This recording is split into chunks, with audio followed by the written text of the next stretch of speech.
MLA Nayani Rajender Reddy fire అయ్యారు. కేటీఆర్ త్వరలో జైలుకి వెళ్లడం ఖాయమని అన్నారు. ఖమ్మం సభలో కేటీఆర్ చేసిన వ్యాఖ్యల పట్ల ఆయన పరిస్థితి ఏందో ప్రజలకు అర్థమవుతుందని అన్నారు.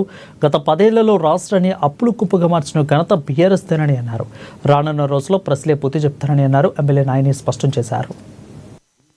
నమ్ముకొని ఓ పద్ధతి ప్రకారం పోతానం కాబట్టి ఎంక్వైరీ దాని ఆధారాలు ఇవన్నీ కూడా సేకరించి వాళ్ళ ముందు పెట్టిన రోజు ఎట్లాగో మీరు పోతారు బిడ్డ, తొందరపడి ఒకటి ఏమే అని చెప్పి తొందరపడతానో కానీ తప్పకుండా మీరు జైలుకే పోతారు.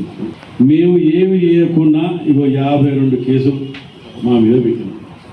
52 కేసులు ఒక్కదాని మీద పెట్టినాయి.